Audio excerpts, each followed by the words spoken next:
All right, well, let's look at the US markets. And we're looking, as always, at four markets: S&P, the Dow, NASDAQ, and Russell 2000. And here we are going to start with where we left in 2019. I believe that we were last talking somewhere here at this spot. And we have said that this particular area was a confirmation of the break to the downside. We have committed below the local support, and we also started to commit below the support that was formed back in February, March, April. And that obviously confirmed a downtrend or a down bias.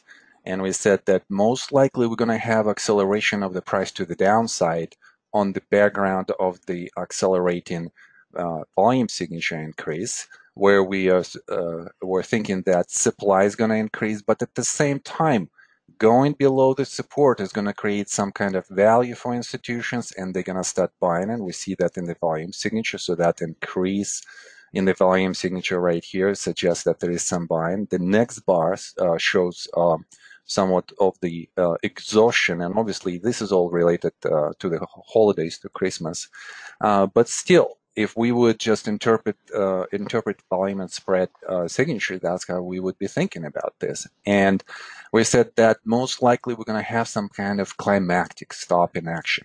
We definitely experienced that. All of the elements of the climax are there. Increased volume signature, acceleration to the downside, increased spread, stop in action by itself, and we are definitely in the oversold condition here. We're looking at the down trend that we have had since the upthrust, and we are definitely in the oversold, and this is where we are expecting climactic action to occur. So what would happen after the climactic action? Well, out of the oversold condition, we usually have some kind of bounce. So the biggest question for today's session is going to be what kind of bounce we're going to have, what kind of quality of the rally we're going to have. And also we're going to talk about a possible discussion of what should come next. Are we going to have another trading range? Are we going to have potential rally, or could we collapse from here and continue to the downside? Bruce, so what's your overall bias theme right now when you look at the markets in general? What is the predominant thought that you have about the bias? Well, the concern that I would have is that we have had this major fourth quarter event that has taken these indexes down and out of their range-bound condition, out of their trading range. And this is a major action by the market. And this has come with the force of the expansion of supply. And so my concern is, does this market have the ability to be able to lift back up into the trading range, or does it not? We identified at the beginning of 2018 a major change of character with a buying climax, automatic reaction, huge outsized reaction compared to the uptrend that we were in before. And at that time, just using, foundational Wyckoff technique, we established that there was going to be a range-bound market for some period of time into the future. And we can see that is the case really across all of these indexes. And so after the upthrust that we had into what we are calling an upthrust after distribution, we had the classic response to that, which was a failure.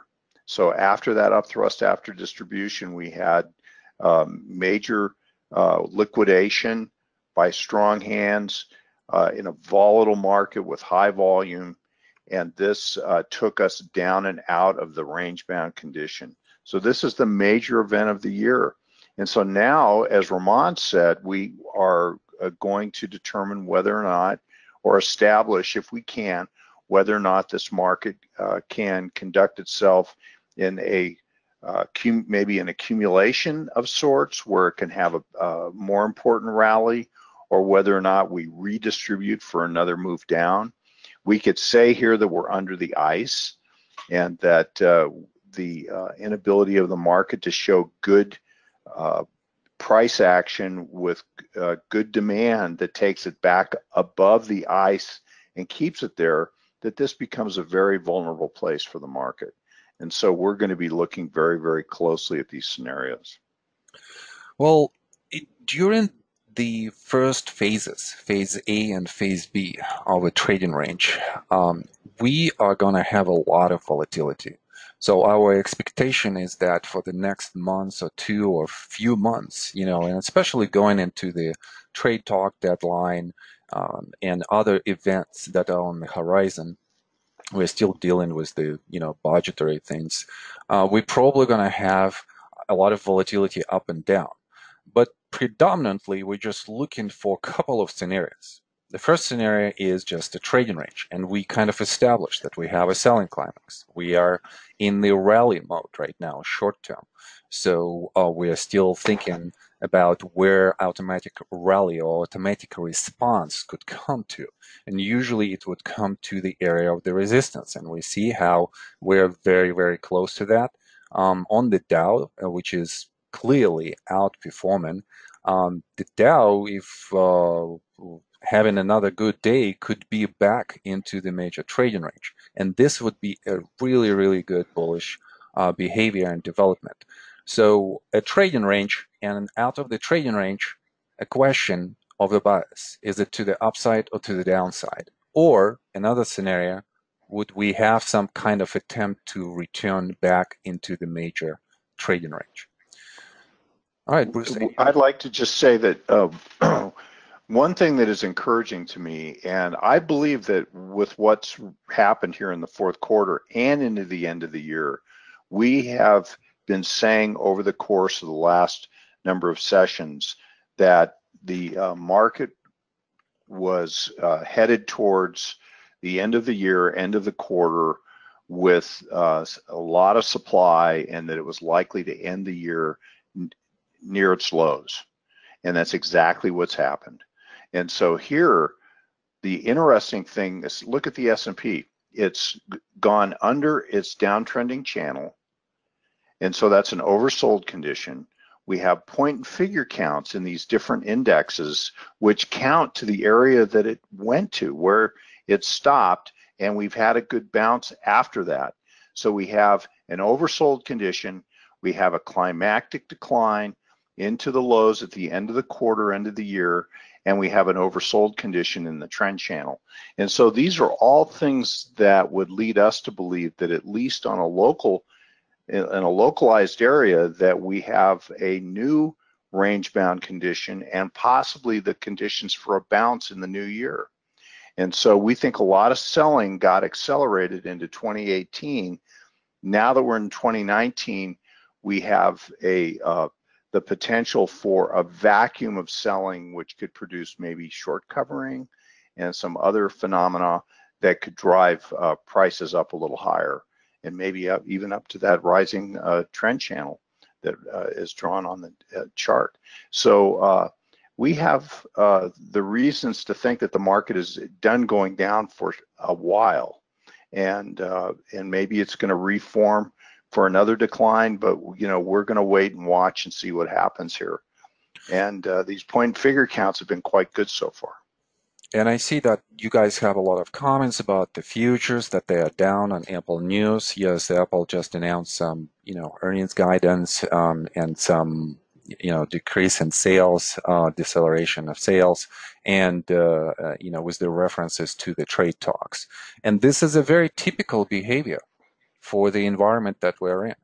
I mean, we could say that Apple has been discounting bad news coming with its weakness, because it's the price action will precede the news. Mm-hmm. Anyway, Ramon. So it's not unusual that at the points of the resistance, we're going to have some kind of,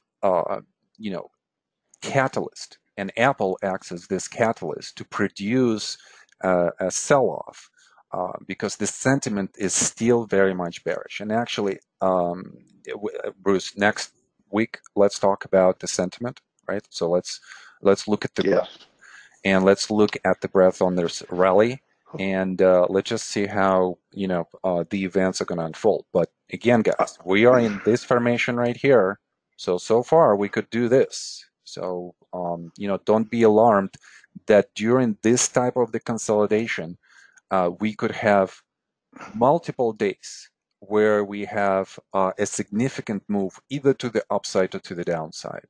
That's typically The, what happens in the trading range. the composite operator will, uh, when there's a sharp break like we've had that has some of the elements of climactic action and into a point and figure count area, there will be a bounce, and then after the bounce, the market will tend to go back down and retest the lows of that area, and it's the CO types gauging whether or not there is supply that's of a size that can drive the market down into a new downtrend or not. So they're asking the question here, with the return back to the lows and secondary testing, whether or not the market can hold in this area and then produce a more important bounce. So we always expect testing. And Well, let's look at this test, Bruce. just the Apple news alone may be the thing that helps to produce that test. Yeah, that So go catalyst ahead, that sorry. produces that sentiment to push the price down. But let's look at examples of those tests, and let's look at some analogs. So we were discussing in December a lot of analogs that were based on moving averages. Again, really quickly, I'm going to repeat: the red one is 21 days. This is just a month's reference to a month. The blue one is 63 days. That's a quarter. The green one is 252. That's a year. So we are actually not using 200 moving average. And then the black one was 504, which is 2-year moving average. And we're looking at the first analog and the first scenario, bearish scenario. Well, why? Well, because we have lower highs, lower lows, a definition of a downtrend. So that's the bias that we are looking at first. And we said in the last session that we were somewhere here. And look how analog works so nicely. So if you just caught that session, that latest session, and traded on the intraday level, there was a lot of money to be made to the downside into the climactic action. In 2007, we're seeing that after the climactic action, out of the oversold condition where we saw the increase of the volume signature and the supply, and which acted as a major sign of weakness in this case, we had a rebound, and we had a very sharp rebound. So, and that's exactly where we are, and this blue box right here is showing us on the analog where we are. We are somewhere here. So if we are going to have some kind of test that comes next, look again at how quickly we go down. And this happens because the sentiment, the bearish sentiment, is still prevailing for the majority of the participants. And they are willing to sell much faster all of their long positions, and they're willing to short the market much faster at this point of time. So we are going to have, still a lot of volatility. We would be expecting something like this to unfold. And there's our test. Yeah, and here is our test right here. And I mean, with Apple News, Bruce, I really was encouraged how today the close happened. So we had some selling into the opening, and then everything was lifted by the close of the session. That's a bullish sign right there. But obviously, Apple could produce that bearish news. Okay, well, let's quickly move to another analog because we have quite a lot to cover here. A bullish scenario. I'm bringing to your attention a couple of bullish scenarios here. One is in 1998. And I want to point your attention to this analog because of how the uptrend, which was a secular uptrend, and that uptrend was violated in 1998. During the Russian default, we had almost the same type of the situation where the sentiment, bearish sentiment, has increased so much on the violation of that uptrend. But after that, after the consolidation in the very volatile trading range, we had a very, very quick rally up. So we have to think about that. In 2016, also in the out of the oversold condition, um, in the long-term uptrend, we are finding a rally after that, and therefore a question here: are we violating secular uptrend at this point of time, or have we just created an oversold condition right here? Bruce, what do you think? I'm going to tend towards the idea that we've climaxed. I want to see a good test, and then I'm expecting to see the market come back up into that channel. But my market action could change my mind. But this, I think, we're in a good place to get a bounce back up into the channel. Mm-hmm. Okay, so these are the bullish scenarios that we would be looking at, and then one more scenario that I want to bring to your attention, guys. So this is something that we study in the Wyckoff Trading course and Wyckoff Practicum. So this is not necessarily uh, the pattern that usually on the conventional schematics you will see. This is a diamond formation and what I call a very complex reaccumulation with some distributional elements. So what am I talking about? Well, there is definitely a reaccumulation texture, and by texture I mean how the price behaves and how the volume signature behaves. We see the diminishing volume signature into the second low, which is a higher low. That suggests a reaccumulation and the move up. Only to see that rally stop at the point of the resistance, and that becomes an attempt to upthrust rather than a sign of strength. And then we go into some distribution where there is some selling. We see an increase of the supply signature, and that distribution creates a short-term downtrend that leads to an oversold condition. That oversold condition will always be a lower low in this whole structure, and it will be the lowest point in the whole structure because of the overall bias to the upside. If we would look in the hindsight at the whole structure, we would know that this was a reaccumulation. But that at that point, at the point of the spring, think about the sentiment that people have at that point, and it's definitely extremely bearish. So therefore, for those institutions that still see value, this is a great event to come in and establish the positions. And as they do so, look at the volume signature here. They're very consistent and they are somewhat aggressive, in establishing this position. And that could produce a very meaningful rally. In 2 months in Tesla, we had this rally off the lows out of the most bearish sentiment that we have had. The same pattern has happened in the Dow Industrial in between 1965 and 1980s. And we had the conditions where there were a spring condition in 69 that led to the rally that failed. So this reminds me of this rally right here. And that created a short-term downtrend. And that downtrend brought us to the new lower low, to the oversold condition, to a spring, and look again at this rally, very aggressive rally, sharp rally to the resistance. So this could be one of those scenarios, and we kind of doing the same thing here, Bruce, right? So reaccumulation texture since the highs and since the lows here, absorption, a rally into the upthrust situation, and then local distribution and the short-term downtrend, lower highs, lower lows, oversold condition. So here we're thinking either we're going to have a rally or we're just going to have a trading range. And obviously a rally would be more of a bullish condition, and then a trading range would most likely suggest a continuation of the downtrend unless trading range happens really fast. There is a very aggressive, quick accumulation, and that could push the price up. Bruce, talking about 1974 market, um, I thought that was a great analog, and you brought this up as well. But you're bringing this up in such a very interesting, unique perspective. So tell us, what do you think about this analog?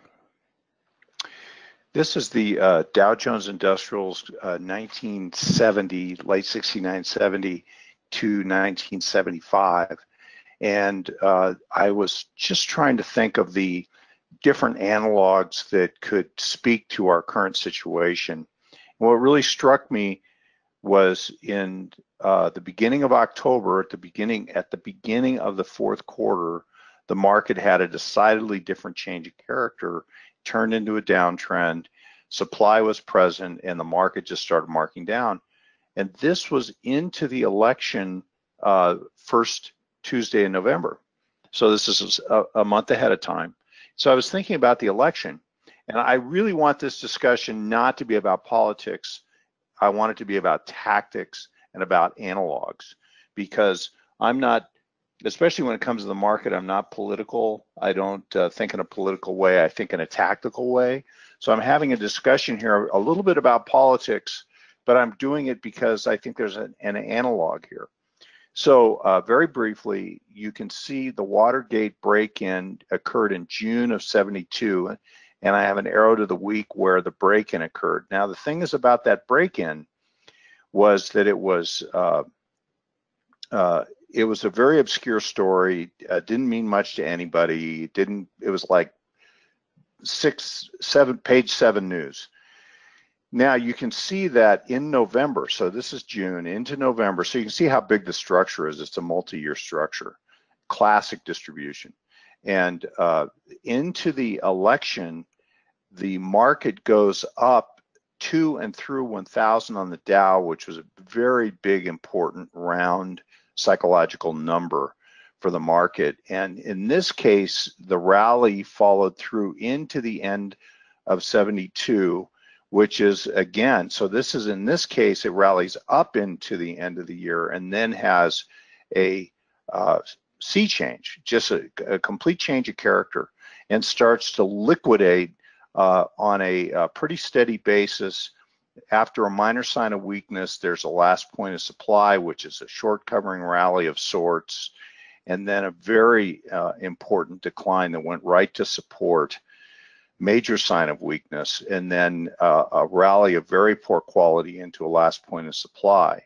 Well, now during this whole period, from this upthrust all the way over to the breaking of the ice, is the momentum of the story that the Watergate break-in had Richard Nixon's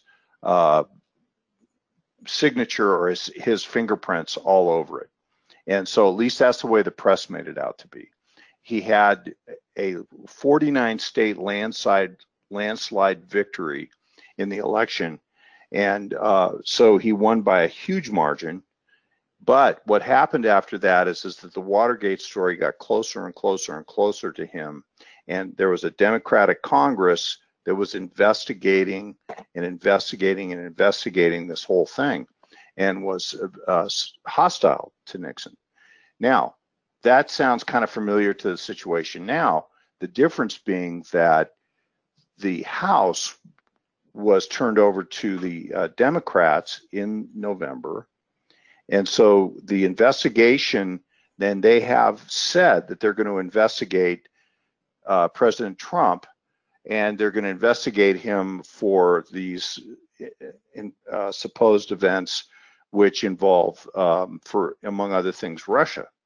And so whether or not there's a smoking gun there or not, they didn't know that there was a smoking gun for Watergate, and they just kept investigating, and the investigations got closer and closer to President Nixon. And so here, I think that these kinds of things which are politically destabilizing, are things that the market doesn't like. And so the market is looking ahead at the next 2 years into the 2020 elections, and is saying that there is going to be a war, a battle of wills between now and 2020, where there's going to be investigation after investigation by the opposing party, and they're going to try to find smoking guns. They're going to try to find things that they can pin on the president to diminish him into the 2020 election and possibly even could lead to impeachment. And they have said this themselves. And so here we can see that impeachment became inevitable in the Watergate scandal. And in the final stages, you can see that Richard Nixon was counseled that impeachment was going to occur and that the Senate, where the trial would be held, would convict him. And so President Nixon elected to resign instead of go through that of those events, which would be impeachment and then the trial in the Senate. And so you can see that 6 weeks, approximately 6 weeks before the low,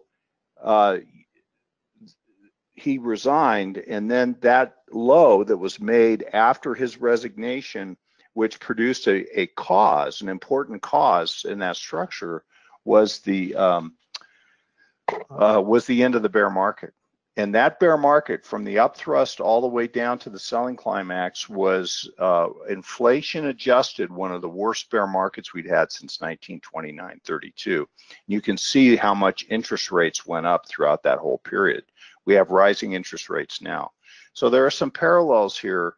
I think it's just the political cross currents that the market doesn't like. I don't think that it's going to be anything like this, but we can see some analogs here that we might want to pay attention to, that we could cue our tactics and strategies off of. So anyway, that's all I'll say about that today. All right, great. Look at this, guys. So upsloping range, the texture of this area right here suggests a move up thrust, and then kind of reminds me of what we have had, right? So the first leg down, another consolidation area, major break to the downside as a major sign of weakness, and now we are rebounding up. So I would say that, Bruce, that we're probably somewhere here. We could be somewhere here. We're close at the support, major sign of weakness, and then we could definitely move to the downside really, really quickly if, what you're saying, Bruce, is going to materialize and there's going to be some kind of, attack, on the president or, the Republicans in general before the elections. It's just going to be generally, investigation after investigation. I don't know what's going to happen. I don't know that there's anything there. They didn't know that there was anything behind Watergate at the time, but they just kept investigating. And so there may be nothing, but I see no scenario where the investigations stop until the 2020 election time is over. And so just the effect of having this constant barrage of investigations and of news and in the press, like it was under Watergate, has similarities. There's commonalities there. And so beyond that, I don't understand the politics. I don't know what's going to happen. I'm just thinking about how the market might look at it.